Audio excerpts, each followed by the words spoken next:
네, 저는 기도 운동을 하는 사람입니다.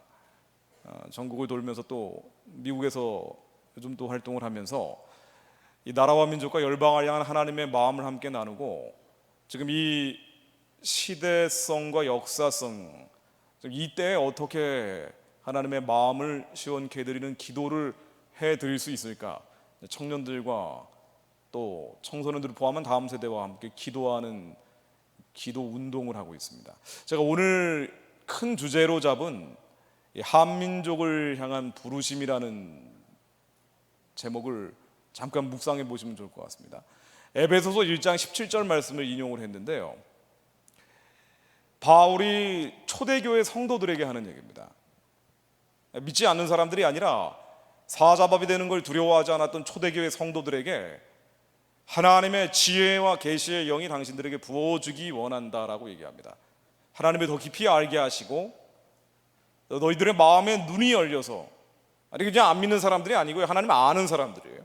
아주 우리보다 훨씬 뜨거웠던 사람들입니다. 이 초대교회 교인들에게 마음의 눈이 열리고 하나님을 더 깊이 알아야 된다라고 얘기하면서 지혜와 계시의 영이 부어지기 바라죠. 근데 지혜와 계시의 영이 부어져서 첫 번째 무엇을 중보기도 하는 거 아니, 당신들이 하나님께 부르심을 받았는데 이 부르심의 소망이 무엇인지 알기 원한다. 콜링이라고 되어 있습니다. 하나님이 당신들이 다 불렀는데 이 부른 이유가 무엇인지 알기를 원한다. 그리고 이것이 실제가 됐을 때 이걸 기업이라고 얘기합니다. 우리 하나님께 받은 이 마음들이 실제가 됐을 때 기업이라고 표현하는데요, 이 기업의 영광이 풍성이 무엇인지, 하나님이 실제 우리의 소망들이 됐을 때, 이 기업이 됐을 때 얼마나 하나님이 큰 영광을 받으실지 당신들이 알기 원한다. 그리고 그의 힘의 강력이 역사하심을 따라 믿는, 우리 안에 주신 하나님의 강력이 역사하심을 따라 믿음으로, 우리 힘과 능력이 아니라 주님의 강력이 역사하신다는 걸 믿으라는 거예요. 근데 그 첫 번째가 그의 부르심의 소망이 무엇인지 이걸 깨닫길 바란다는 겁니다. 베드로 사도도 비슷한 얘기를 했죠. 베드로전서 1장 10절 PPT 화면에 보이는 그 말씀입니다. 그러므로 형제들아 더욱 힘써 너희의 부르심과 택하심을 굳게 하라. 너희가 이것을 행한즉 언제든지 실족하지 아니하리라. 너희들의 부르심과 택하심을 분명히 해라. 이 부르심 콜링이고요, 택하심 일렉션이라고 합니다. 당신들은 반드시 이 시대 속에서 하나님이 부르신 이유가 있고 이 역사 속에서 택하신 이유가 있다. 자, 제가 무슨 말씀을 드리고 있는 거 아니요, 다 해야 될 일들이 있다는 겁니다. 우리가 이걸 흔히 사명이라고도 부르고요, 혹은 비전이라고도 부릅니다. 예수를 아는 모든 사람들은 찌질한 인생이 없습니다. 그 안에 성령님이 들어가시는 순간부터, 예수를 그리스도로 인정하는 순간부터 가슴 속에, 이 심장 속에, 심령 가운데 하나님의 영이 쑥 들어가고요, 그때부터 우리야 사는 것이 아니라 우리 안에 주님께서 기쁘신 뜻을 두고 소원을 두고 행하신다고 빌립보서 2장 13절에 나옵니다. 우리 안에 이제 주님의 영이 오면서 우리 머릿속에 욕심과 욕망과 욕정을 채우는 삶이 아니라 우리 안에 하나님의 영이 우리를 통해 받고자 하는 영광이 있어요. 우리를 통해 이루고자 하는 소원이 있습니다. 우리를 통해 이루고자 하는 소망이 있습니다. 이걸 알아야 된다라고 베드로도 바울도 얘기하고 있습니다. 그냥 예수 믿고 구원받고 천국 갔다 끝이 아니라 성도의 삶이죠. 여기에서 조금 더 성장을 해서 사도적 생을 살아라. 반드시 하나님이 당신들을 부르신 이유, 택하신 이유가 있는데 이걸 모르겠거든 지혜와 계시의 영을 구하여 당신들이 이 시대 속에서 왜 사는지, 이 역사 속에서 왜 사는지, 하나님이 왜 당신들을 해필이면 한국 사람으로 부르고 한민족으로 불렀는지 이 부르심을 분명히 하라고 바울 사도가 얘기하고 있습니다. 여러분들은 하나님의 부르심이 있을까요? 택하심이 있을까요? 당연히 있습니다. 왜냐하면 예수 그리스도로 인정하는 우리 성령 받은 사람들이기 때문이에요. 그래서 우리 안에 하나님이 여러분들을 통해 이루고자 하는 소원이 있습니다. 이거를 평소에 잘 모르고 살아가는 경우가 대부분이란 말이에요. 아니 구원받았으니까 뭐 굳이 이런 거 알 필요 있느냐 라고 하면서 그저 게으르고 나태하게 살다 가는 경우가 대부분이란 말이죠. 그러나 이들에게 택하심과 부르심이 분명히 하라. 그렇지 않으면 당신들이 실족할 것이다, 실패할 것이다 라는 얘기를 베드로 사도가 하고 있습니다. 그래서 이를 모르겠다면 지혜와 계시의 영을 구해라. 제가 오늘 말씀드릴 주제가 뭔고 아니에요, 한국에 많은 그리스도인들이 있습니다. 우리 각자가 하나님의 부르신 이유, 택하신 이유, 나는 그게 뭘까? 삶에 이유가 없고 목적이 없고 방황하고 유리하고 있는 것 같은데, 그러나 반드시 우리 안에 주님의 영은 그걸 알고 계시죠. 우리는 그걸 구해야 합니다. 왜 사는지, 무엇을 위해 사는지. 우리 한국 사람으로 태어났으면 한국 사람으로 부르신 이유가 있어요. 우리 이런 가정 환경에서 태어났다면 반드시 그 가정 환경에 부르신 이유가 있습니다. 우리 한민족 많은 그리스도인들이 모여있는 이 한민족 역시 부르신 이유가 있습니다. 우리 민족이 가야 될 길이 있습니다. 왜냐고요? 많은 그리스도인들이 있기 때문이에요. 작은 불씨가 모여서 거대한 민족이 되고 나라가 됐을 때 반드시 이 민족이 가야 될 길이 있고 나라가 가야 될 길이 있습니다. 왜냐고요? 거기엔 그리스도인들이 많이 있기 때문이죠. 그래서 이 한민족 역시, 대한민국이란 나라 역시 하나님이 가기를 원하시는 길이 있습니다. 하나님이 이 나라가, 이 민족이 동성애가 범벅이 되는 그런 나라 바라실까요? 온갖 죄악과 음란이 뒤집혀져 있는 그런 나라가 되길 바라실까요? 아니잖아요. 우리의 자녀들이 죄 속에 빠져 헤매고 있는 걸 바라시고 계시겠습니까? 아닙니다. 우리의 가정이 파탄나게 바라시겠습니까? 아닙니다. 하나님은 우리를 향한 그 부르신 이유가 있어요. 그래서 제가 오늘 말씀드릴 한국의 교회사와 세계의 교회사를 잠깐 요약을 해드리려고 해요.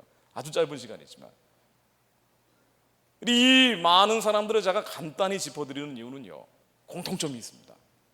그냥 산 게 아니고요, 예수 믿고 구원받고 천국 갔다 끝이 아니에요. 우리보다 탁월한 능력이 있고 우리보다 유능한 사람들이어서가 아니고요, 그들은 하나님이 나를 왜 부르셨는지를 깨달은 사람들이에요.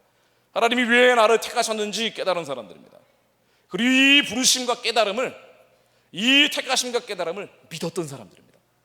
그건 내 힘과 내 능력은 아니지만 하나님께서 내 안에 계신 주님의 강력으로 이루어 주신다라고 믿음으로 나갔던 사람들입니다. 이런 사람들이 종교를 개혁했고 이런 사람들이 영적인 부흥을 만들어냈습니다. 이 나라에 여러 가지 문제점들이 있지만 지금 필요한 사람들은요, 하나님의 부르심을 깨닫는 사람들입니다. 하나님의 택하심을 깨닫는 사람들입니다. 그리고 이 부르심과 깨달음을 분명히 해서 그것을 믿음으로 기도하는 사람들입니다. 이 사람들이 나올 때 하나님이 역사에 개입하십니다. 그리고 반전이 일어납니다.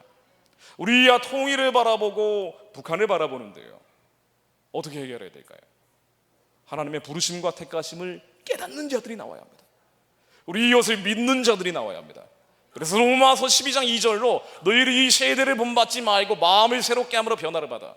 이 세상 따라가면은, 우리의 언론과 방송과 미디어만 계속 따라가다 보면은 여러분 머리가 혼미해진단 말이죠.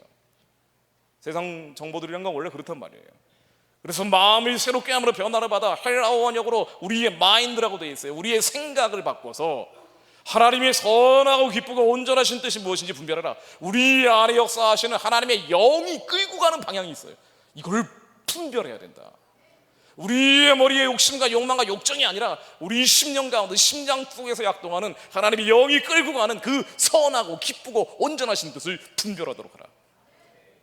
종교개혁은 그런 사람들에서 일어났습니다. 한국의 수많은 믿음의 선진들이 그런 믿음을 가지고 이 나라를 만드셨어요. 지금 한국에 어렵고 힘들고 괴롭고 경제가 엉망진창이 됐다 그래요. 아무리 어렵고 힘들고 괴로운 상황이라고 하더라도요, 이 하나님의 부르심과 택하심을 깨닫는 이들이 나오면 하나님이 개입하십니다. 제가 이것을 북한 통일이라는 창을 가지고 세계 종교사와 한국 선교사를 잠깐만 요약을 해드릴게요. 그리고 제가 정말 드리고 싶은 말씀 잠깐 드리고 내려가도록 하겠습니다. 자, 루터라는 사람이 종교개혁을 했다고 아마 다 알고 계실 겁니다. 이 루터라는 사람의 영향을 받아서 깔뱅이라는 사람이 나왔어요. 다양한 차원에서 말씀드릴 수가 있지만 이분들은 뭐 했던 사람들이냐면요, 제가 지금 얘기한 거예요. 각자가 다 하나님이 부르신 이유, 택하신 이유가 있다. 아무도 찍히라는 인생이 없다. 아니, 교황과 사제들, 그 신부들만 하나님이 택한 사람들, 부른 사람들이 아니라 모든 사람들이 하나님의 영을 받았기 때문에 반드시 부르시고 택하신 이유가 있어서 우리가 이것을 깨닫고 열심히 일해야 된다. 정말 이 사람들이 말을 듣고 열심히 일하는 사람들이 중세라는 틀을 깨기 시작한 거예요. 그러면서 열심히 일하다 보니까, 아, 그렇구나, 내가 하나님한테 콜링을 받았구나, 내가 하나님한테 이렉션을 받았구나. 사실 독일어로 베르퉁이라는 직업이라는 단어가 루터가 만든 단어예요. 이게 콜링, 불렀다는 얘기예요. 모든 직업이 다 하나님이 불렀다는 거예요. 그래서 대충 하지 말라는 거예요. 그래, 예수 믿고 구원받고 천국 갔다, 이게 끝이 아니라 우리는 하나님을 기쁘게 해드리기 위해서 이 땅에서 살고 있다. 우리 일하기 위해서 한다. 이것이 사명이고 비전이다. 이것이 바로 직업이다라고 얘기를 했어요. 그래서 이 부르심과 택하심을 위해 살아야 한다. 평생 감자 깎는 천하고 별 볼 일 없는 것 같은 일을 하는 사람도 하나님의 부르심과 택하심을 알고 하는 사람과 모르고 하는 사람은 하늘과 땅 차이라는 거예요. 그렇죠. 알고 하는 사람은 나중에 감자 깎는 기계를 만들 거예요. 그렇지 않은 사람들은 나태하고 게을러지다가 이거 뭐야 하면서 불평불만 갖다가 갈 겁니다. 자, 이러다 보니까 이 중세가 바뀐 거예요. 이래서 하나님의 부르심과 택하심을 분명히 한 사람들이 자본을 축적하기 시작했어요. 기술을 축적하기 시작했어요. 이때부터 근대 자본주의라는 게 나왔다고 합니다. 이 자본주의라는 거는요, 부르주아가 만든 뭐 악한 질서가 아니라 종교개혁의 열매로 나온 거죠. 자, 그래서 이 프랑스의 위그노라고 하는 사람들이 종교개혁의 열매로 자본과 기술을 축적한 신교도라고 부르는 사람들이 나온 겁니다. 이 사람들이 유럽에서 종교전쟁을 잔뜩 벌이고요, 사실상 약화되기 시작했어요. 이 사람들이 다시 영국으로 진짜 하나님의 부르심과 택하심을 위해 하나님의 사명과 비전을 이루게 살아야겠다. 그리고 이것은 결국 선교하는 것이 아니냐, 땅끝까지 제자리 삼는 것이다, 우리의 그냥 사는 것이 아니지 않느냐, 이 마음을 품었던 신교도들이 유럽에서 안 되니까 이번에는 영국으로 건너간 겁니다. 그리고 이들을 여러분 대충 머릿속에서 생각나실 법한 청교도라고 하는 사람들이에요. 이 청교도들이 영국을 변화시키려고 하는 과정에서 존 웨슬리 같은 분들이 나온 거예요. 이분도 35살에 회심을 했어요. 회심이 뭐냐면요, 교회 나가기 시작한 게 아니라 교회를 다니고 있던 목사님인데 35살에 하나님이 나를 왜 부르셨는지, 왜 택하셨는지, 나는 이것만을 위해 살겠다, 주를 기쁘시게 하는 자가 되기를 힘쓰겠다라고 깨달은 거예요.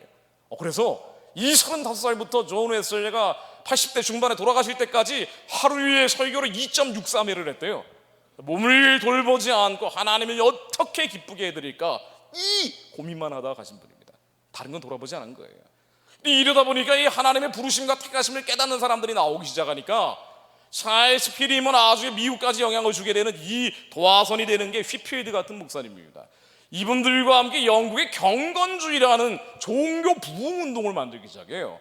이 종교적인 부흥, 영적인 각성이 일어나면 반드시 세상에 영향을 미칩니다. 반드시 정치에 영향을 미칩니다. 왜냐하면 교회 오는 사람들이 바뀐단 말이에요.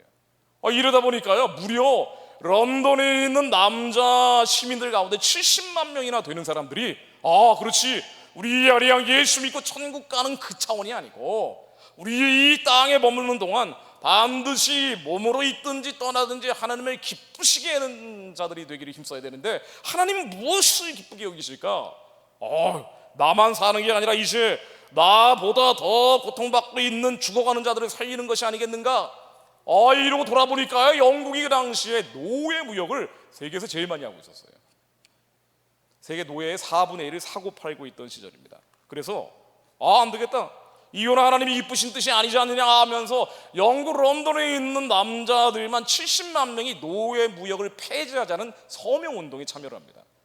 이때 한국은 조선시대 청나라가 침략을 해서 병자호란이 일어나고 뭐 그런 때란 말이죠.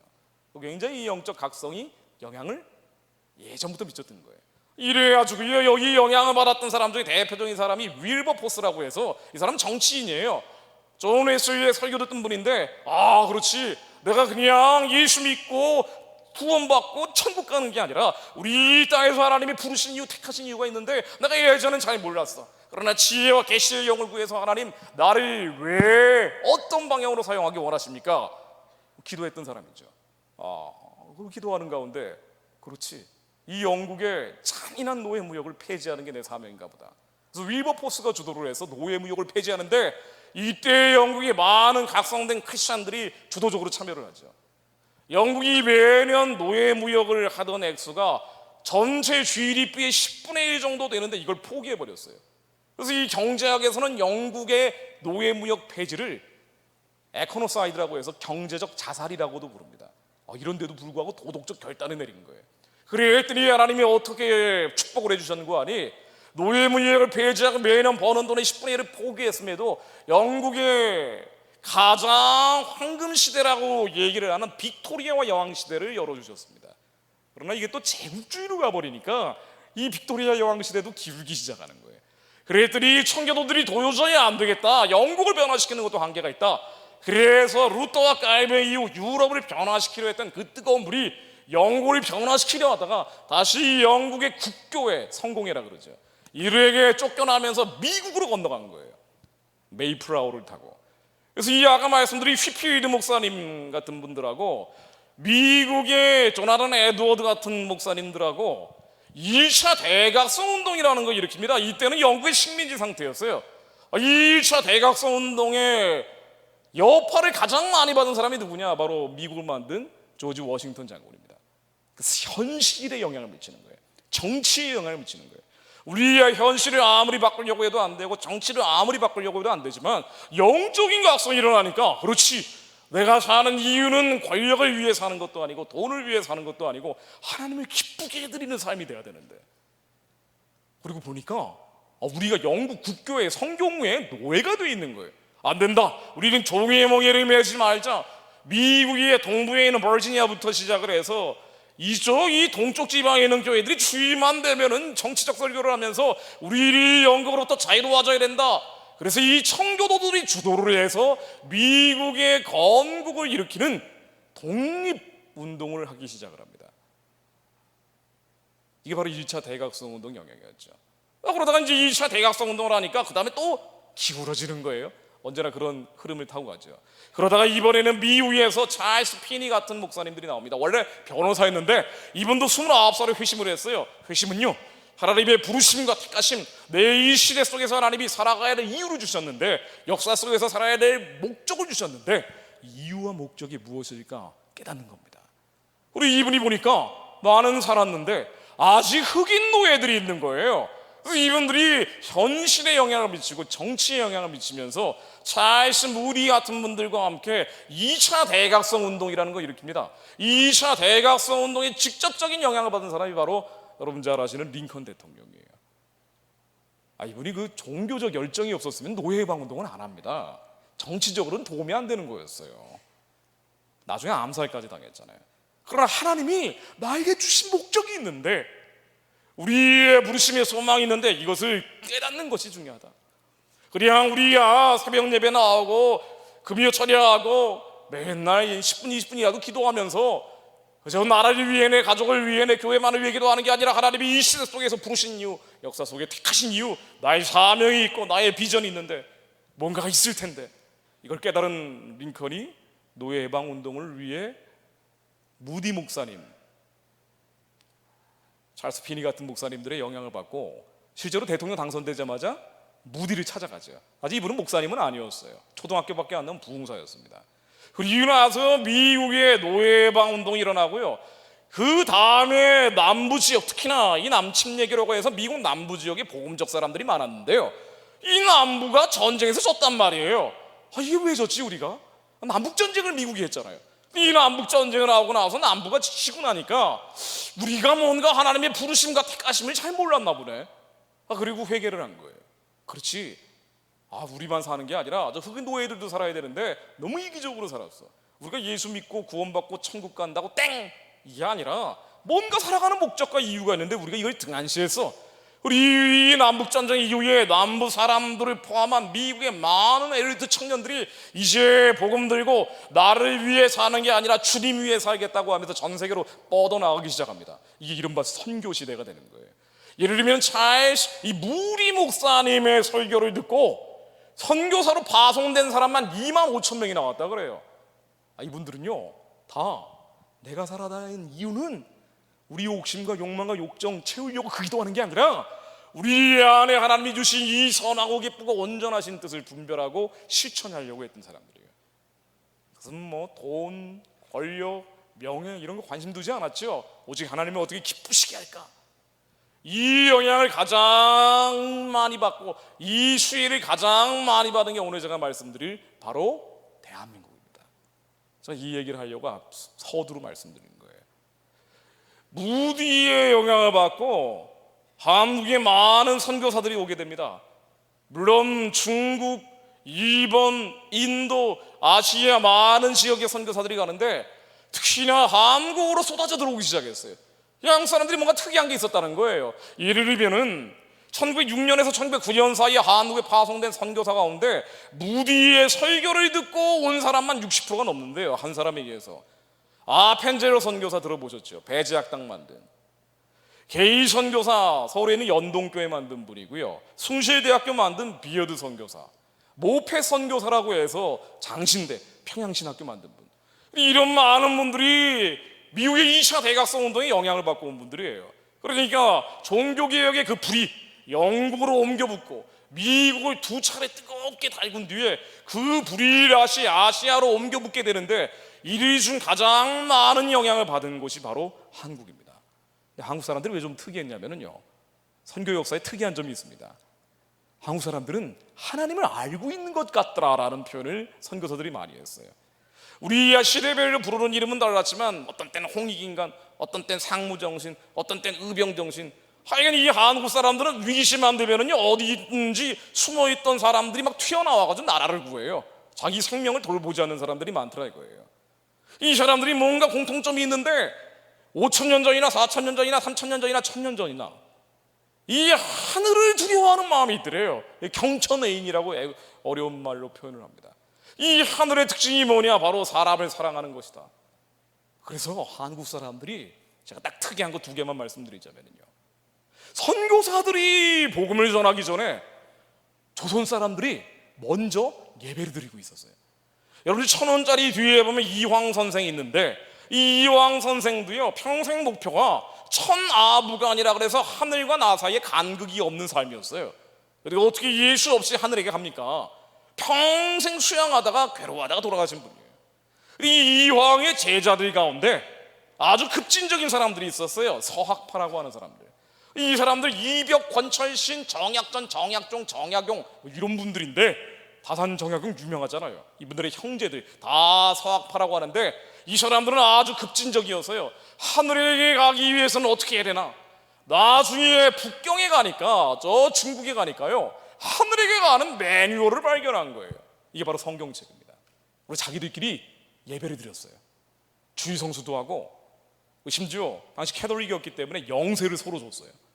나중에 그라몽 신부라고 하는 사람이 와서 제대로 된 세례를 주는데 이 과정, 이 여파로 한국의 캐톨릭이 처음으로 들어왔을 때 아주 조선 사람들이 뜨겁게 반응하더래요. 이 예배 드리고 있던 사람들이니까. 순교자들이 어마어마하게 나옵니다. 캐톨릭에서 순교자가 제일 많이 나온 것은 흔히 일본이라고 하지만 사실은 조선입니다. 일본은 정치적 격변기에서 나온 사람들이고요. 우리 그야말로 십자가 밟기라든가 충성맹세, 너 정말 예수를 위해 죽겠느냐 확인하고 죽였단 말이에요. 10,000명 이상 죽었죠. 캐톨릭에서 성자, 복자, 성인 이렇게 추증을 한다 그러는데 제일 많이 나온 것도 바로 조선입니다. 뭔가 특이한 게 있었어요. 게다가 나중에는요 서양 선교사들이 들어오기 전에 우리가 먼저 성경책까지 번역하고 있었어요. 이것도 특이한 점이란 말이에요. 이수정이라고 하는 분인데 이분이 이모군란이라는 정변이 일어났을 때 참여를 했다가 일본으로 망명 갔던 분입니다. 근데 일본에서 기독교인이 돼가지고 서양 선교단체에 편지를 보냈어요. 조선 사람들의 영혼을 구해 주십시오. 그리고 이분이 먼저 마가복음부터 해서 성경책을 번역을 해놓은 거예요.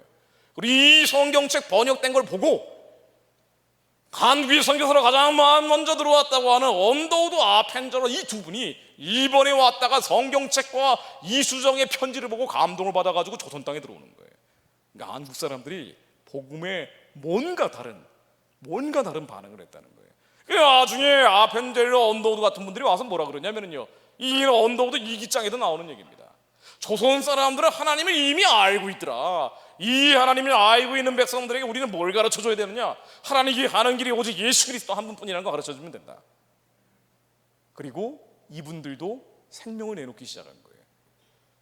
하나님의 부르심과 택하심을 알고 있었고, 또 조선 사람들이 중국, 일본, 인도, 저 만주 연해주 지역에 있는 그런 이방의 족속들보다 뭔가 좀 다른 게 있었다는 거예요. 그래서 많은 선교사들이 젊은 나이에 순교하기 시작합니다. 평양에 선교하러 왔다가 27살에 돌아가신 토마스 선교사를 비롯해서 루비 캔드릭 선교사 25살에 인천항에서 인천 쪽에서 돌아가셨죠. 이분이 마지막 유언으로 남긴 게 내게 1000개의 생명이 있다면 조선 사람들 영혼을 구하기 위해 쓰겠다. 이게 마지막 남긴 말이에요. 왜 이렇게까지 하면서 죽었을까? 우리는 이 땅에 살면서 우리 자아를 실현하고 행복을 추구하려고 사는 게 아니라 하나님의 선하고 기쁘고 온전하신 뜻이 있는데 이걸 분별해서 아는 거예요. 이게 하나님이 주신 뜻인데 나는 몸으로 있든지 떠나든지 주를 기쁘시게 하는 자가 되기를 힘써야 되는데, 왜냐면 우리는 모두 다 그리스도 심판대 위에 세워져서 우리의 행함대로 반드시 심판받기 때문에 이 땅에서는 벌레 같고 세상의 모욕거리요 조롱거리 같지만, 그러나 하나님의 그 뜻을 이루기 위해서 헌신하고 희생했던 분들입니다. 이분이 나중에 돌아가시기 직전에 선교지에서 그 조선 땅에서 썼던 편지예요. 아예 죽을 각오를 했죠. 부모님에게 편지를 보내면서 선교란체에서는 다 떠나라고 했는데 여기 사람들이 다 남아 있습니다. 선교사들이. 이들은 모두 순교를 작정한 모양입니다. 많은 선교사들이 돌아가셨고 나도 그렇게 될 것 같습니다. 자기를 돌아보지 않았죠. 언더우드 선교사 같은 분들, 이분이 27살에 조선 땅에 오셔가지고 처음에 썼던 편지가 이겁니다. 주여, 지금은 아무것도 보이지 않습니다. 근데 보이지 않는데 아무것도 보이지 않고 고집스럽게 얼룩진 어둠뿐이라 그랬어요. 그러나 믿는 것은 뭔가 아니 조선의 믿음의 앞날을 믿습니다. 언젠가는 이 조선 땅이 주님의 쓰임받게 되고 하나님의 선하고 기쁘고 온전하신 뜻에 의해서 조선 사람들이 쓰임받게 될 그날이 올 걸 믿습니다. 왜 이 믿음이 생겼는 거 아니? 본인이 그렇게 살았기 때문에. 그래서 제자들을 키운 거예요. 본인이 스승이 안 되는데 어떻게 제자들을 키우겠어요? 나도 보이진 않지만 하나님이 주신 이 소원을 이루어드리기 위해 사는데 언젠가 이 백성들, 지금은 마치 저주 속에 빠져 있는 것 같은 평생 구신앙하고 무당 찾아나야 될 이 사람들이 언젠가는 하나님 믿고 쓰임받게 될 그날이 올 걸 믿습니다. 지금 한국이 어렵다 그러지만은요, 사실은 우리가 뭘 돌이켜봐야 될지 이런 분들 편지를 보면 아주 각인이 됩니다. 이때는 더 안 좋았어요, 상황이. 지금은 교회라도 있죠. 그땐 교회도 없었어요. 아무것도 안 보일 때 아예 사람들을, 기독교인들을 죽일 때입니다. 근데 이름에도 불구하고 왜 조선이 변화되는 거 아니? 하나님의 선하고 기쁘고 온전하신 뜻을 분별하는 자들이 남아있었기 때문이에요. 참 다행스럽게도 종교교육의 그 불씨가 계속 옮겨붙어서 조선 땅에 들어온 거예요. 우리 이분들은요, 하나님을 기쁘게 해드리기 위해서 우리는 예수 믿고 구원받고 천국 갔다 끝이라고 보잖아요. 대부분 그렇게 살지만 이분들은 그거 아니었어요. 주님을 기쁘시게 해드리기 위해서, 제자가 되기 위해서. 그래서 자기를 부인하고 십자가를 지는 것을 두려워하지 않았던 겁니다. 그래서 이분이 50대 중반에 돌아가시는데요, 1916년 돌아가시는 그 해에 편지를 조선 사람들이 영혼을 구해야 된다라고 서양 사람들에게 보냈던 편지가 무려 2300통이래요. 그러니까 이제 2300통이면요 1년에 2300통, 그 겨울에 돌아가셨으니까 한 10달에 2300통을 썼으니 이게 한 달에 몇 통씩 썼다는 얘기입니까? 하루에 수십 통을 썼다는 얘기예요. 피 흘려가면서. 하나님을 어떻게 기쁘게 해드릴까? 당대에는 열매 맺지 않는 경우도 많았습니다. 이분이 연세대학교를 만드는데 연세대학교가 이분 돌아가신 다음에 만들어졌단 말이죠. 이분 동상이 연세대학교 정원의 앞마당에 세워져 있는데 조선의 믿음의 앞날을 바라보면서 언젠가 이 백성들이 선교하는 백성들이 될 것이다 예언적으로 선포하고 돌아다니셨던 분이에요. 이런 믿음의 앞날을 바라보면서 선포하는 것을 싫어했던 이들이 일제시대 일본 제국주의 세력이에요. 그리고 이게 연세대학교 정원에 언더우드 동상 세워지니까 이걸 까버렸어요. 그래서 완전히 파괴를 시켜버렸습니다. 그리고 해방 이후에 그 공산당 세력이 한 번 또 파괴를 하고요. 80년대 이른바 그 주체사상파라고 하는 사람들이 나오면서 또 한 번 파괴를 한 적이 있어요. 그게 3번 훼손된 적이 있죠. 그러나 이들이 꿈꿨던 나라, 이 세상 이념과 이데올로기가 아니라 하나님의 쓰임받는 한민족, 하나님께 반드시 기쁘신 뜻을 이루어드리는 한국 백성들이 되기를 바라셨죠. 왜? 종교개혁의 열매가 그거였거든요. 아펜젤러 선교사는 44살에 돌아가셨습니다. 언더우드 선교사하고 같이 왔죠. 이분이 44살에 군산 앞바다에서 돌아가셨는데요, 배가 침몰을 했어요. 그래 하필이면 많은 사람들이 살아났는데 아펜젤러는 죽었더라고요. 왜 그랬는가 하고 보니까 이분이 수영 선수였는데도 불구하고 조선 학생들을 살리다가 본인은 돌아가셨습니다. 이분은 평양 대붕운동의 주역이었던 매티 노블이라는 분입니다. 이분들이 그냥 예수 믿고 구원받고 천국 간다 이 메시지만 전한 게 아니고요, 당신들이 지금 가난과 굶주림과 저주 속에 있는 것 같지만 그렇지 않다. 하나님은 당신들이 10년 가운데 영으로 들어오셔서 당신들의 환경이 어떻든, 당신들의 상황이 어떻든, 당신들의 처지가 어떻든, 돈이 있든 없든, 배움이 있든 없든, 하나님은 반드시 당신들을 통해 영광 받기 원하신다. 이 백성들이 언젠가 하나님께 크게 쓰임받을 날이 올 것이다. 이 비전을 줬던 분들이에요. 소망을 줬던 분들입니다. 그래서 평양 대붕운동의 주인공 중에 한 분이었는데, 위대하고 영광스러운 웨이스 대붕운동의 흥분 상태가 나타난다고 하면서 우리 이렇게 기도했대요. 선교사들이, 이 백성들이 하나님께 쓰일 날이 올 것을 믿습니다. 저 양화진, 서울의 양화진에 가면은요 145명의 선교사와 가족들이 있습니다. 제가 이분들 프로필을 한번 다 본 적이 있어요. 그 보니까 대부분 가족관계, 인척관계로 연결이 돼 있어요.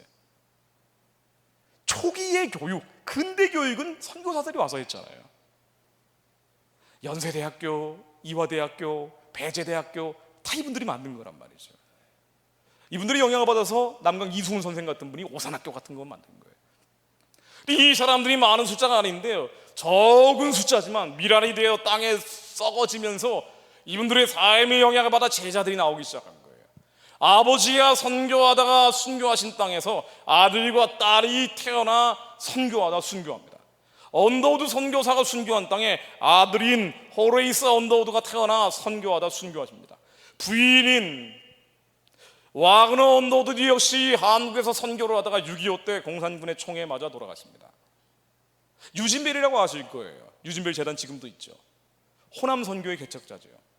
이분이 선교하다 순교하신 땅에 사위들이 3대를 이어서 지금까지 린튼 선교사를 포함한 4대가 대를 이어 한국을 위해 선교를 하고 계속 돌아가셨습니다.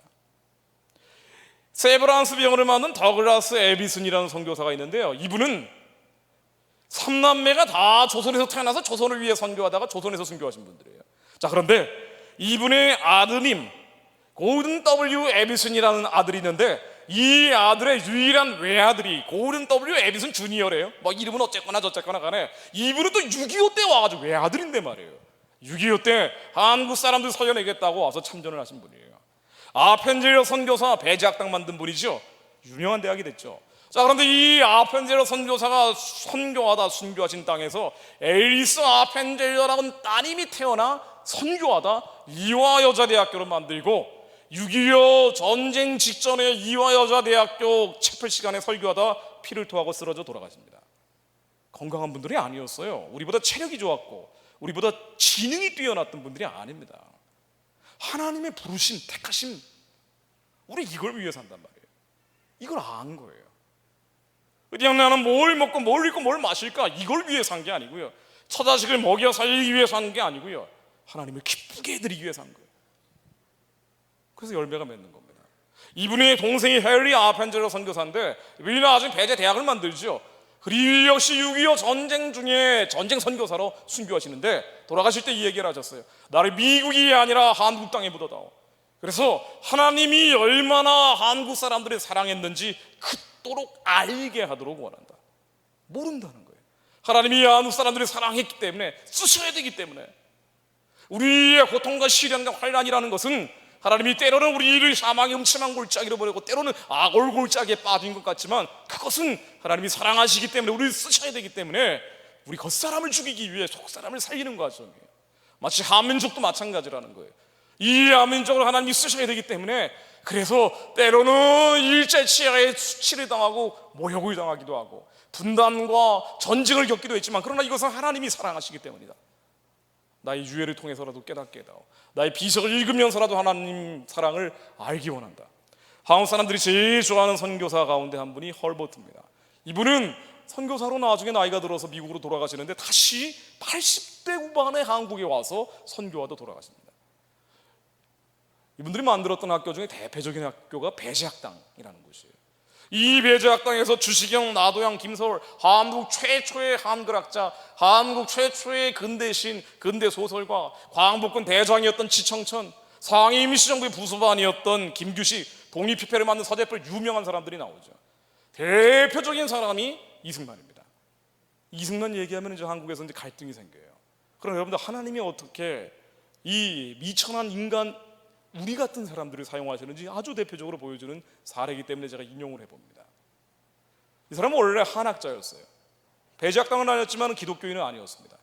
그런데 나중에 이 독립협회운동을 하다가 사형 선고를 당했어요. 언제 죽을지 모르는 몸이 된 겁니다. 19세기 후반에. 그래서 내일 죽을지 모레 죽을지 모르는 상태에서 춘향이가 목에 차는 칼 같은 걸 차고 있다가요, 이러다가 선교사들이 던져준 성경책이 생각난 거예요. 말로는 들었죠.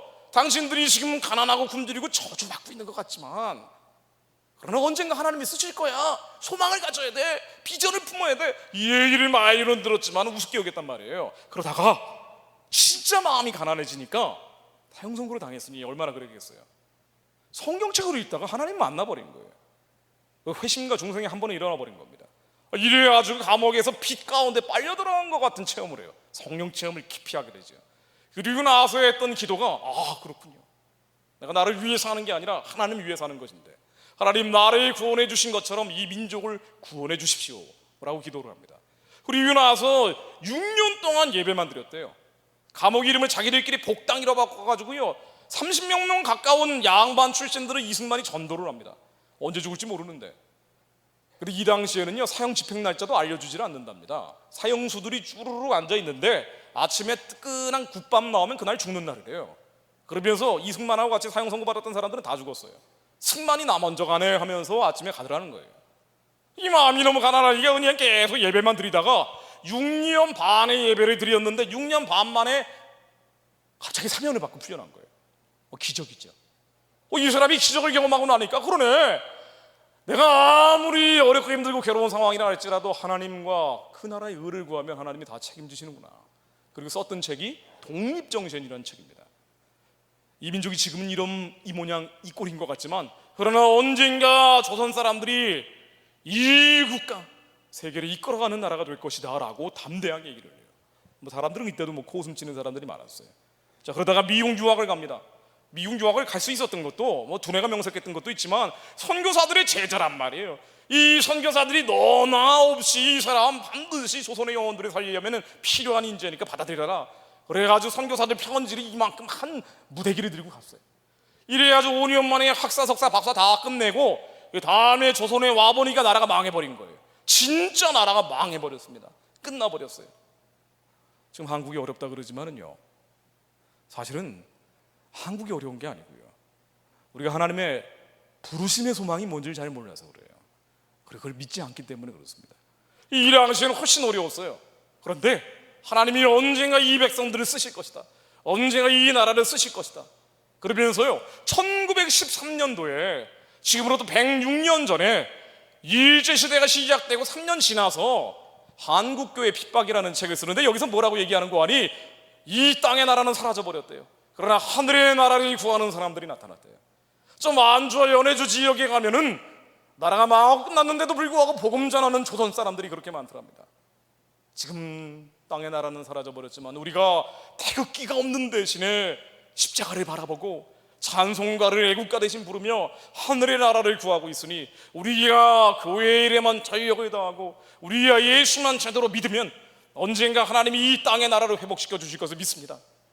그리 땅의 나라가 회복될 때면 많은 선교사들이 얘기를 하는데, 마치 이 민족이 동방의 예루살렘, 동양의 이스라엘이라고 부르고 있던데, 이 동방의 예루살렘이라는 표현이 여기서 나왔어요. 106년 전에 동양의 이스라엘이라는 얘기가 여기서 나왔습니다. 그래서 뭐라 그러냐면요, 선교사들이 했던 얘기예요. 이승만이 언제 어느 날 갑자기 한 얘기가 아니라, 이 동방의 예루살렘, 동양의 이스라엘 같은 조선 사람들은 너무나 복음을 뜨겁게 받아들이고 있는데, 이들은 반드시 하나님이 사용해서 언젠가 땅의 나라가 회복될 때면 중국을 전도하고 일본을 전도하고 세계 평화를 전하는 나라가 될 것을 믿습니다. 그냥 믿은 거예요. 이승만만 그랬던 게 아닙니다. 평양신학교를 만든 모패 선교사, 나중에 이 학교가 장신대가 되죠. 한국의 대표적인 신학교. 1910년 6월 달에 영국 에딘버러에서 세계 선교대회가 첫 번째로 열렸어요. 여기서 뭐라고 그러는 거 아니? 이 조선이라는 나라를 소개를 하면서 지금은 작은 나라에 불과하지만 이 작은 나라도 그냥 작은 나라가 아니고요, 1910년 6월 달이면 2달 뒤에 한일합방이 되면서 조선이 망하고 끝날 때입니다. 이 나라가 완전히 사라져버릴 때예요. 그런데 영적인 눈으로 바라보면 전혀 달랐던 거예요. 이 나라가 지금은 작은 나라에 불과하지만 언젠가는 이 나라가 영적인 영향력을 발휘하는 영적인 강대국이 될 것을 여기에 계신 세계 선교사분들에게 소개를 합니다. 일제시대 정말 힘겨웠던 기간인데요, 그럼에도 불구하고 믿는 사람들이 나타난 거예요. 뭘 믿었는 거 아니?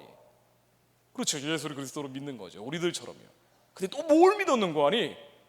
우리가 살아가는 이유, 하나님이 기쁘시게 해드리기 위해 사는데, 하나님의 그 부르신 이유, 택하신 이유, 콜링이 있는데, 일렉션이 있는데, 이게 주의 종들만, 목사, 선교사분들 이런 분들만 하는 게 아니라 우리는 다 하나님의 부름받고 택함받은 백성들인데, 그래서 왕 같은 제사장들인데, 이 조선 사람들도 예수 믿고 반드시 하나님의 쓰임받게 될 것이다, 이걸 믿은 거예요. 그래서 이 믿는 사람들 가운데 모태 선교사가 만든 언젠가 영적인 지도력을 발휘하는 영적인 강대국이 될 것이다 라고 예언적 선포를 했던 이분이 만든 평양의 장대현 교회에서 길선주 목사님 같은 분들이 나온 거예요. 이제 선교사들이 불씨를 지피고요, 불을 지피고요, 이 불씨가 거대한 횃불이 돼서 조선 사람들 영혼을 흔들기 시작한 겁니다. 원래 길선주 목사님은 장로였어요.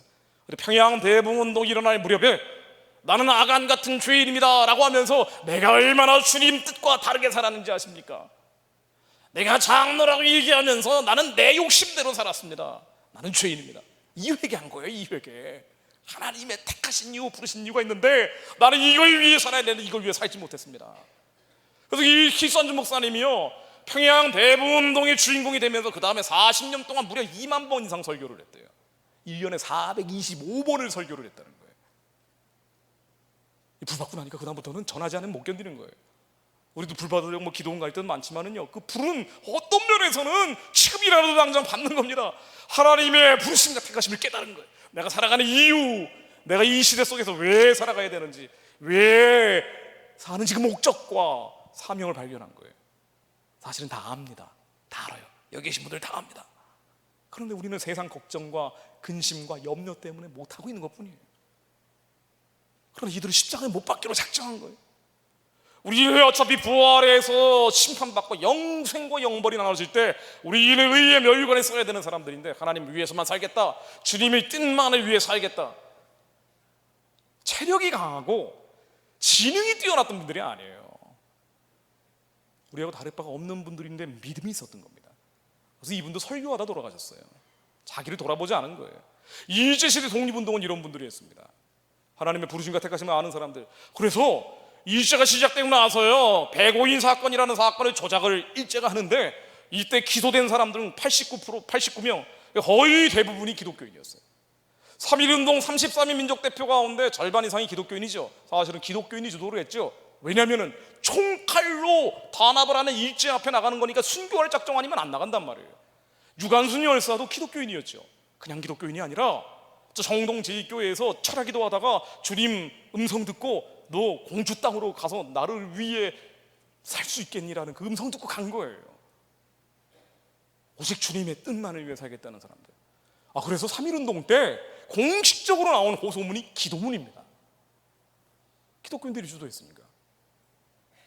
3.1운동 독립운동 조직위원회가 만든 한국인들의 호소와 악한 일본 정부라는 호소문을 보면은요, 마지막이 우리 오신의 하나님, 우리는 당신을 믿습니다. 한양에서 만세운동이 3월 2일 날 나올 때, 평양에서 만세운동이 3월 2일 날 나올 때도 마찬가지입니다. 기독교 청년들이 찬송가 부르면서 나왔어요. 그래서 나중에 3.1운동 이후에 임시정부가 만들어질 때도 가장 기독교 신앙이 두터웠던 이승만을 초대 대통령으로 임명하는 거예요. 그리고 만든 임시정부 헌법이 있습니다. 이 임시정부 헌법이 뭐라고 되어 있는 거 아니? 우리는 신인일치로 중에 합응하여, 옛날 표현으로 되어 있는데요, 신인일치, 우리는 신의 의사에 건국하였다. 대한민국은 하나님이 세우신 나라다라고 적었어요. 그리고 우리가 이제 5,000년 동안 맨날 굿하고 미신 따라가고 우리가 그러다 가난과 굶주림도 모자라서 나라가 망하고 끝나지 않았느냐. 이제 더 이상 우리는 하나님 없이 살 수 없다. 우리는 오직 예수 그리스도만으로 살아야 된다. 우리는 오직 예수 그리스도께서 우리에게 주신 그 뜻만을 위해 살아야 된다. 그래서 우리가 가야 될 길은 무엇인가? 이 나라가 세워진다면 그 길이 무엇이냐? 하나님의 뜻에 따라 세워진 정신을 세계에 발휘하는 데 있다. 선교입니다. 세계 선교하는 거라고 그랬어요. 실제로 나중에 임시정부 강요들이 선서할 때도 우리는 신의 뜻에 따라, 하나님의 뜻에 따라 세워졌다라고 선포를 하고요. 미국의 호소단이 갈 때도 전 세계 사람들에게 왜 독립해야 되는지를 설명을 하기를, 우리가 독립하는 것은 하나님이나 율법 앞에 떳떳한 것인데 우리는 동아시아의 평화와 이 민족의 자유를 위한 것이기도 하지만 우리의 독립을 원하는 이유는 기독교의 범세계적인 복음에 있습니다. 그 선교하는 나라를 꿈꾼 거예요. 일제 35년이 용광로 속에 들어간 거죠. 우리의 과거가 다 부정돼 버린 것임에도 불구하고 그 가운데서 예수 그리스도 안에 새로운 피조물로 거듭나는 사람들이 나온 거예요. 맞아요. 신사참배했습니다. 우리가 죄에 저질렀어요. 하나님 앞에서 가증한 일을 했습니다. 그러나 또 한 가지 알아야 될 것은 모든 종교가 신사참배에 앞장섰는데 그나마 기독교에서 마지막 저항한 것도 사실이에요. 50여 명이 순교를 하고 많은 사람들이 감옥에 갇혔습니다. 이분들 없었으면 아마 이 남한 땅도 사라져 버렸을 거예요. 박관준 장로 같은 분, 이분은 별명이 조선의 엘리야예요. 왜 조선의 엘리야냐면요, 일본이 신사참배한다 그러니까 아예 일본 동경 제국의회에 팜플렛을 들고 가신 거예요. 가가지고 일본 사람들한테 소리를 쳤어요. 늘 일본의 왕이 신이라고 얘기하는데 진짜 신인지 아니면 하나님이 진짜 신인지 여기에 제단을 쌓아봐라. 내가 엘리야처럼 불을 붙일 것이다. 난리가 난 거예요. 일본 경찰들이 이 사람 성명서 끝까지 읽지도 못하게 린치를 가하고 기절을 시켜가지고 끌고 나갔습니다. 그리고 감옥으로 쳐넣어버렸어요. 그리고 감옥에서 돌아가셨습니다.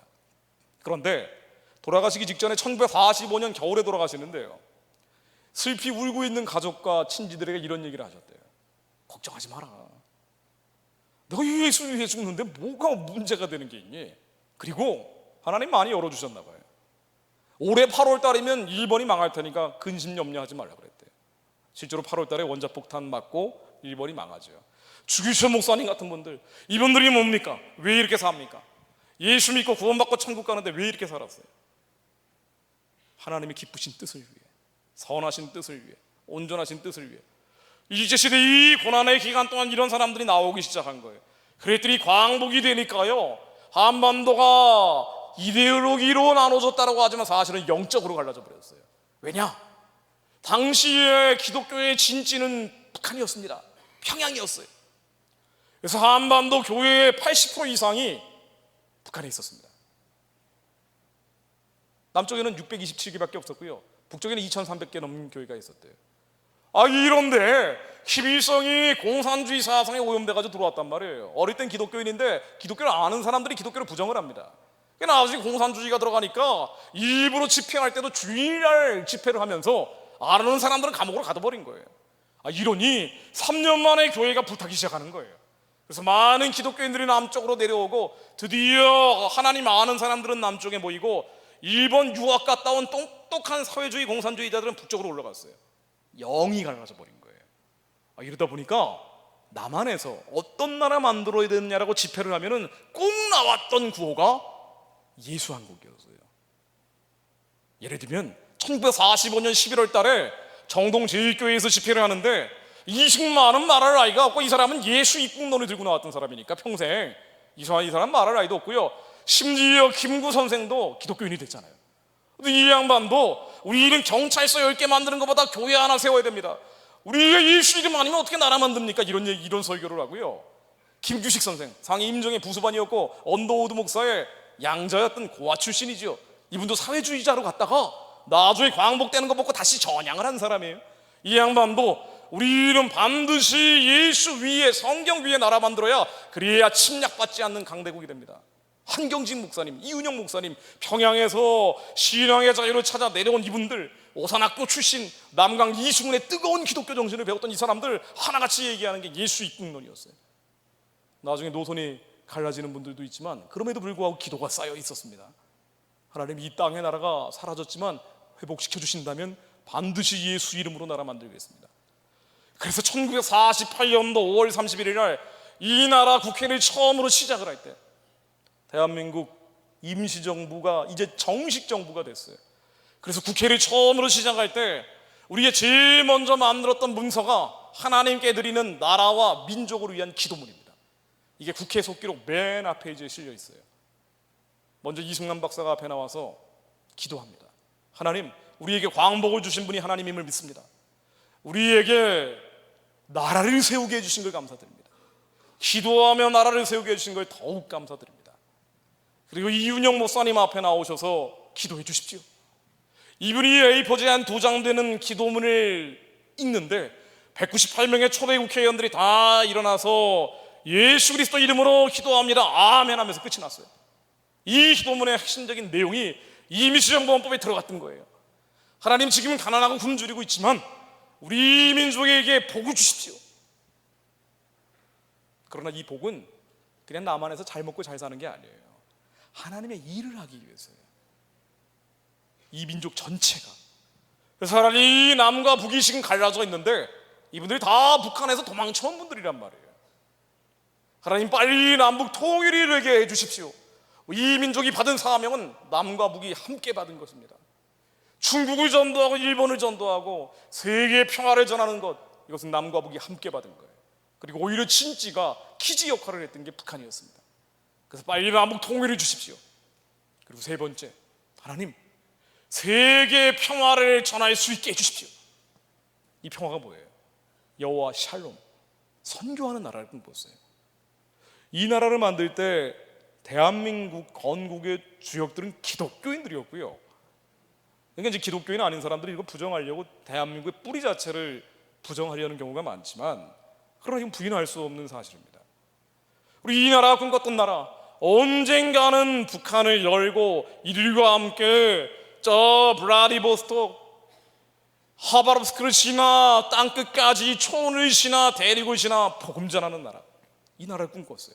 그래서 다른 나라에는 없는 헌법 조항 2개를 집어넣었습니다. 다른 나라에 이런 게 없습니다. 이 나라의 영토를 규정을 했어요. 이 나라의 영토는 한반도와 그 부속도서 옆에 있는 섬들까지 다 포함한다. 이 대한민국의 영토는 휴전선 이남이 아니라는 거예요. 북한 지역이 대한민국 땅이다. 북한 지역에 있는 북한 정권은 불법적인 정권이다. 저 지역에 있는 2,500만 북한 주민들은 대한민국 국민이다. 이들이 대한민국 국민이기 때문에 남쪽으로 도망쳐오면 반드시 국적을 부여해야 된다. 그리고 이들이 구원하고 해방하기 위해서 우리는 모든 국가적 노력을 다할 것이다. 이것이 통일이다. 이것을 헌법 4조에 또 집어넣습니다. 우리 해야 되는 통일은 평화 통일이지만 평화 통일 앞에 목표가 있다. 그것은 자유민주적 기본 질서다. 자유가 목표가 되지 않은 평화 통일은 의미가 없다. 이 자유는 북한 땅의 신앙의 자유를 회복하는 것을 의미합니다. 그래서 우리가 가야 되는 통일은 반드시 북한의 신앙의 자유를 회복하는 평화 통일이 되어야 된다. 우리의 씨름은 혈과 육에 대한 것이 아니기 때문에 북한 사람들에게 신앙의 자유를 박탈하고 있는 저 공산주의의 영, 지금은 주체주의라고 부르는 저 영, 이 어둠과 흑암과 사단의 신이 예수 그리스도 임으로 깨져야 된다. 이게 대한민국 건국의 의지였어요. 지금까지 한 번도 바꾸지 않았던 겁니다. 바꿀 수도 없는 것이었어요. 근데 이걸 알고 있었기 때문에 나라가 가난하고 때로는 굶주리는 것 같아도 흔들리진 않았던 거예요. 그래도 앞으로 갔던 겁니다. 목표가 있으니까. 이승만이 여러 가지 단점이 많은 사람이에요. 나중에 실정도 했습니다. 그런데 이거를 알고 있었어요. 그래서 하나님이 그의 건국의 주인공으로 쓰신 것 같아요. 이 나라가 가야 될 길, 6.25 사변이 끝나고 나서 휴전협정을 맺으면서 연설을 합니다. 뭐라고 연설을 하는 거 아니? 남한 사람들한테 안 해요. 북한 사람들을 상대로 합니다. 북한 동포들에게 동포여 희망을 버리지 마시오. 우리는 당신들을 잊지도 않을 것이고 버리지도 않을 것입니다. 왜 그렇습니까? 이 나라가 가야 될 길이 있으니까. 우리는 남한에서 잘 먹고 잘 살려고 하면 나라 만든 게 아니라는 거예요. 이 사람 평생에 꿈꿨던 게, 이들이 언더우드 아펜젤러 게이 선교사한테 배웠던 게, 한민족은 하나님의 부르심이 있어. 하나님의 택하심이 있어. 이 민족은 복음이 종교개혁 이후에 유럽을 변화시키지 못하고 영국도 변화시키지 못한 채 미국을 2차례나 흔들어 깨우고 이 불이 조선 땅에 옮겨 붙은 것이며, 이 불이 휴전선 38선에서 멈춰버렸는데 38선 휴전선 넘어서 반드시 북한을 변화시키고 만주와 연해주를 지나 땅끝까지 복음을 전하는 백성이 되는 것입니다. 하나님의 부르심이 여기 있습니다. 이걸 잊지 마십시오. 이걸 배웠단 말이에요. 그래서 반으로 갈라진 남한만 잘 먹고 잘 사는 게 아니었어요. 그래서 북한 사람들에게 이렇게 얘기합니다. 동포의 희망을 버리지 마시오. 우리는 당신들이 잊지도 버리지도 않을 것인데 한민족의 기본 목표, 우리의 가야 될 길은 반드시 잃어버린 강토를 되찾고 북한 사람들을 살려내는 데 있습니다. 이게 이 나라가 가야 될 길이라고 했어요. 이것을 이승만만 알았던 게 아니라 당시의 교회 지도자들은 다 알고 있었습니다. 왜 그랬을까 제가 고민하다가 어떤 사료를 보니까 답을 발견했어요. 왜 당시의 교회 지도자들은 그랬을까? 봤더니 1945년에서 55년 사이에 남한에서 세워진 교회의 90% 넘는 교회가 북한에서 이탈해온 탈북자들이 세운 교회예요. 월남 사람들이 세운 교회입니다. 제가 생각해 보니까 어릴 때 제가 다녔던 교회도요, 서울에 있는 연신내 성서교회라는 데였는데 강태공 목사님이라는 분이 심무하셨습니다. 그래서 제가 어릴 때 지나가는 얘기로 들었던 기억나는 말이 평양지나 만주 간다는 말을 하셨어요. 이게 무슨 얘기일까? 제가 나중에 나이 들면서 기억이 났습니다. 이분이 평양에서 목회하다가 만주 봉천 지역에서 목회하시다가 내려오신 분이에요. 그러면서 이분 자서전을 보면은 고향 땅에 버려두고 온 성도들, 죽어가는 성도들, 불타버린 교회, 그리고 죽어온 가족들, 친지들, 이들을 잊을 수가 없는 거예요. 우리는 남한에서 풍요와 번영을 누리며 끝나는 것이 아니라 하나님이 가라고 하는 길이 있다. 반드시 북한을 열고 땅끝까지 뻗어가야 된다. 이것이 나라가 가야 될 길이다. 그 얘기였던 거더라고요. 90% 이상 교회가 이런 분들이니까 기도회를 열었다 하면 구국기도회가 된 거예요. 기도를 열었다고 하면 구국기도원이 됩니다. 기도회를 열었다면 나라와 민족을 위한 기도회였어요. 전쟁 중에도 기도했습니다. 6.25 전쟁 때 도망가서 초량교회에서 기도했어요. 하루 기도회하는 거를 3일 했습니다. 그리고 나서 그 3일 지나 다음 날 인천 상륙작전이 성공 확률 5,000분의 1이었대요. 이걸로 성공한 거예요. 그러니까 기도하는 분들에 의해서 하나님은 이 역사 속에 계속 개입하신 거예요. 광장에 모였다는 기도회였습니다. 여러분들 적어도 한 40대 중반 넘어가는 분들이시면 어린 시절에 그 광고지로 신문 같은데 전봇대 광고지 붙어 있는 거 보면은요, 다 부흥이었던 것 같아요. 다 부흥.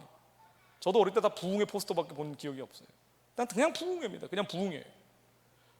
우리 애가 가난하고 굶주렸던 것도 있지만 이 가난하고 굶주렸던 사람이 나라와 민족을 위한 기도를 끊이지 않았어요. 우리의 해야 될 길이 있다. 우리는 반드시 북한 동포들을 살려내고 그들과 함께 복음 전하는 나라가 돼야 된다. 우리야 저 조선족 일제시대 수치와 눈물 속에서 만주로 간 사람들, 이분들을 반드시 함께 복음 들고 중국 데리고 영적으로 흔들어 깨우는 사람들이 돼야 된다. 목표가 있었던 거예요. 1974년도 엑스프로 집회 때입니다. 2주일 동안 왔던 사람들이 658만 명, 어마어마하게 많은 사람들이 왔죠. 이 기도에 광장은 모였다 하면 기도회였어요. 거의 마지막이 90년대입니다. 정말 한국이요 가난했다가 한강의 기적이라는 걸 만들어내기 시작했어요. 우리가 한 게 아니죠. 우리의 힘으로 능으로 한 게 아니라 드디어 하나님이 우리의 건국의 기도를 들어주신 겁니다. 그래서 정말 민생의 복락을 복을 주시기 시작한 거예요. 그러나 건국의 1세대들은 돌아가셨어요. 이때가 돌아가시던 무렵이 90년대입니다. 그리고 이분들은 워낙 기적을 많이 체험하고 워낙 신비를 많이 경험했던 분들이기 때문에 이분들은 기도하고 부르짖으면 하나님이 응답하신다는 걸 실제로 경험하면서 오신 분들이란 말이에요. 94년도에 여의도 광장에 모였을 때인데요, 이게 거의 마지막 광장 기도였던 것 같아요. 이분들이 왜 기도했냐면은 북핵 문제로 기도했습니다. 지금 북핵 문제 가지고 올해도 트럼프 김정은이 만난다고 어쩐다 그랬잖아요. 근데 이게 제일 빠져있는 배터리가 뭐냐면은요, 기도란 말이에요. 이때 1차 핵 위기라는 게 터졌는데 무슨 기도했는 거 아니? 하나님, 저 북한의 공산주의 정권이 사람들 잡아가지고 정치범 수용소 만들더니 이제는 핵폭탄까지 만들고 있습니다. 하나님, 저들이 회개하게 하시고 만일 회개하지 않는다면 하나님 김일성 주님이 처리해 주십시오. 아주 간단하게 명료하게 기도했대요. 그런데 이 기도회 하고 나서 보름 뒤에 7월 14일 김일성이 건장했다고 하는데 갑자기 심장마비로 죽어버렸어요. 여러분, 북핵 문제 해결하는 거 간단합니다. 우리의 영적으로 분별을 하고 우리의 혈과 육으로 싸우는 것이 아니고요, 북한 사람들을 잡고 있는 공산주의의 진, 저 주체주의의 진, 어둠과 흑암과 사단의 진, 인간을 신으로 만들어버린 저 우상숭배의 진, 저 영적인 어둠의 진이 예수의 이름으로 깨지라고 선포하면 됩니다. 그런데 우리는 이거를 안 하고 또 그 능력을 믿지 않기 때문에 인간적으로 해결하려고 하는 것뿐이에요. 그러나 이 당시에는 이거 알고 있었습니다. 그래서 만들어진 게 한강의 기적이에요. 자, 이제 얘기를 마무리 지으려고 합니다. 이 나라가 어떻게 만들어졌는지 짧게나마 제가 배경을 브리핑을 해드렸습니다. 왜 한국에서만 복음이 이렇게 꽃을 피웠을까? 한국 사람들이 특이한 게 있어요. 영적으로 민감하게 받아들였습니다. 로마 이후에 이 많은 인본주의적 시도들이 있었는데 결국 종교개혁에 의해서 기세가 꺾이고, 그러나 유럽을 변화시키는데 한계가 있어서 영국을 변화시키고 다시 미국의 2차 대각성 운동을 일으킨 뒤에 이 불이 다시 조선 땅에 옮겨붙은 거예요. 그리고 이 불은 뻗어가기 원하시는 거예요. 그래서 북한에 가려낸 농족들이 해방하고 구원하고 저들이 살려낸 뒤에 함께 주님의 마지막 때 이 캄캄하고 어두운 시대에 이방의 족속들을 섬기고 열방의 족속들을 주님께 돌아오게 하는 거룩한 일을 한민족이 감당하기 바라시는 겁니다. 우리가 왜 북한을 구원하고 왜 북한을 해방해야 될까요? 하나님이 원하시기 때문이에요. 이들이 살려낸 뒤에 끝나는 게 아니라 살려낸 뒤에 할 일이 있는 거예요. 함께 선교하는 겁니다. 이걸 위해서 기도하며 대한민국이 만들어졌던 거예요. 지금까지 기적을 경험해 왔던 겁니다. 그런데 마침 돌아보니 세계에서 노예가 제일 많은 곳이 북한이래요. 영적 각성운동이 일어났을 때 언제나 노예 해방운동으로 나왔습니다. 지금 한국의 영적 각성이 없기 때문에 북한의 동족 노예들을 깊이 돌아보지 않는 거예요. 우리의 말로는 평화를 얘기하지만 이 평화, 2,500만 주민들에게는 언제 평화가 가냐 말이에요. 아니, 265만 명이 북한에서 노예라고 분류되고 이 노예의 숫자가 북한에 제일 많대요. 공식 통계예요. 세계에서 기독교를 가장 많이 탄압하는 곳이 북한이에요. 우리가 하나님께 어떻게 쓰임받아야 될지 모르기 때문에 우리는 잠시 졸고 있는 거예요. 자고 있는 거예요. 신랑 오실 날이 멀지 않았는데 우리 하나님이 기쁘시게 해드리기 위해 그 선하시고 온전한 뜻을 이행하기 위해 사는 겁니다. 근데 우리가 적어도 한민족으로 태어났으면 한민족으로 하나님이 부르신 이유가 있어요. 북한 열고 세계 선교를 감당해 주지 않겠니? 많은 기도자들이 이런 기도의 제목들을 받습니다. 근데 이 기도 제목을 받고도 주님만을 위해 살기는 두렵고 겁먹고 마치 골리앗 앞에 부르르 떨고 있는 유대 백성들처럼 숨어버릴 때가 많다고요. 그러나 우리가 영적인 눈을 조금만 열어서 보면은요, 답은 너무나 명확한 거예요. 북한 사람들은 김일성을 신이라고 섬기며 김일성은 그냥 신이 아니라 북한의 노동신문, 관제신문에서 공식적으로 얘기하듯이 태양신이라고 얘기합니다. 인간 태양이라고 불러요. 현세 하나님이라고 부릅니다. 김정은도 태양이라고 불러요. 김일성, 김정일, 김정은을 신으로 만들어 놓은 우상숭배의 체제입니다. 저희 영적인 어둠이 북한을 꽉 막고 있는 거예요. 공산주의의 훨씬 더 악질적인 형태인 주체주의라는 거로 변해버렸어요. 우리의 부르심, 우리의 택하심, 이 한민족을 향한 하나님의 부르심과 택하심이 어디 있을까요? 우리 아무리 부정하려고 부정할 수 없는 한민족의 DNA가 있어요. 하나님의 한민족으로 태어나게 하신 이유가 있습니다. 쓰실 일이 있기 때문에. 바울 사도가 당신들에게 지혜와 계시의 영이 가기 바란다. 맞습니다. 우리에게 지혜와 계시의 영을 구해야 돼요. 하나님, 우리의 부르심의 소망이 무엇인지 깨닫게 하옵소서. 이 어둡고 캄캄한 때 하나님 왜 한민족으로 저희를 부르셨습니까? 왜 한국 사람으로 저희를 부르셨습니까? 왜 오늘 이 저녁에 저에게 이런 대한민국의 역사와 선교의 역사를 듣게 하셨습니까? 우리가 그냥 이 땅에서 예수 믿고 구원받고 천국 가고, 그리고 하나님의 은혜 속에서 안정된 직장을 갖고 평안하게 살다 가는 것이 아니고요, 누구나 설령 아무리 세상에서 하찮은 일 같은 직업을 갖고 있다 할지라도 아니면 직업이 없다 할지라도 모든 하나님의 아들과 딸들은 하나님의 영이 그 심령 가운데 들어왔고 하나님이 택하신 이유, 부르신 이유가 있습니다. 우리 일을 계속 부정하려고 그래요. 내 같은 것이 무슨 학벌도 없고 돈도 없고 나는 얼마나 저주받은 인생인지 아십니까? 상처투성이에요. 우리 마치 1달란트 가진 자처럼 땅에다 다 묻어버리는 거예요. 그러면서 하나님한테 따집니다. 우리가 그리스도 심판대 위에 설 때도 아마 그럴지도 몰라요. 주님은 심지 않은데 거두시고 뿌리지 않은데 다 해치시는 분 아닙니까? 다 하실 수 있는데 아니 주에만 달란트 좀 많이 주지 말이에요. 고작 1달란트 나한테 줘놓고 무슨 하나님의 일을 안 했다라고 저를 심판하려 하십니까?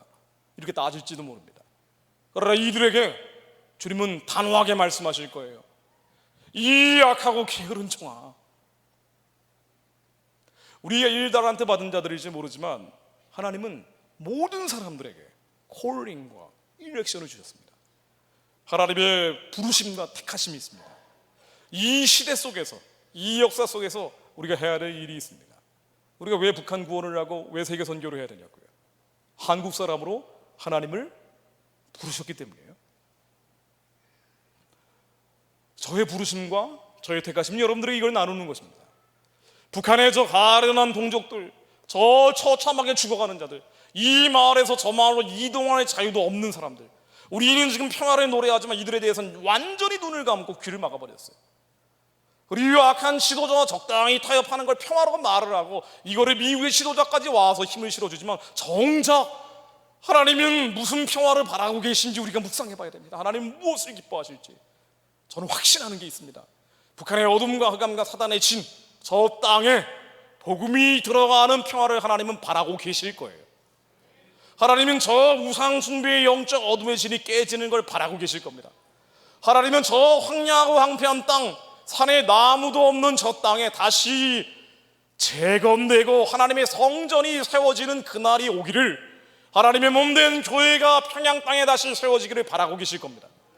저 땅이 다시 회복이 돼서 이제 기차 타고 만주와 연해주로 뻗어나가면서 우리의 남은 날수가 1년이건 하루건 하나님의 거룩한 사명을 감당하면서 동북 삼성에 우리의 혈족들, 우리의 동족들을 영적으로 흔들어 깨우기를 바라실 거예요. 그리고 깨어난 자들과 함께 중국을 영적으로 또 흔들어 깨우기를 바라실 겁니다. 하나님은 그래서 복음이 유전선에서 멈추게 하셨는지도 몰라요. 하나님은 무엇을 원하실까? 하나님은 무엇을 원하실까? 사실은 대충은 다 압니다. 그러나 하나님 우리에게 지혜와 계시의 영을 부어주시어 세상 탐욕과 정욕과 걱정과 두려움으로 하나님 사단의 종노릇하고 살게 하지 마시고 오직 하나님 기쁘신 일 위에 사는 자가 되게 하옵소서. 그래서 이 민족 다시 살려내고 이 백성들 다시 구해내서 하나님 북한의 저 가련한 자들과 함께 세계 선교하는 민족 되게 하옵소서. 기도하고 마무리하겠습니다. 하나님 아버지, 저희들의 상황을 돌아보지 않는 자가 되게 하시고 환경과 처지에 눌리는 자가 되지 않게 하시며 비바람이 몰아친다고 겁먹고 폭풍과 내리꽂는다고 나 같은 것이 무엇을 하겠느냐라고 자비자탄하는 자가 되지 않게 하시며 오직 폭풍과 비바람 속에서도 이리 오라 말씀하시는 주님의 음성에만 귀 기울이는 자가 되게 하옵소서.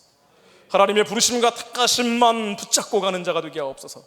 우리야 그리스도 심판대 위에 모두 다 세워지게 될 텐데 우리의 행함대로 심판받는다 하신 주님 말씀 두려워 떠는 자들이 되게 하시고 겁먹고 공포 속에서도 하나님이 우리에게 주신 이 거룩한 일들을 외면한 채 그저 세상에 휩싸여 살다가 적당히 살다 가는 자 되지 않도록 하나님 우리에게 하나님의 부르심과 택하심을 분명히 하게 하옵소서.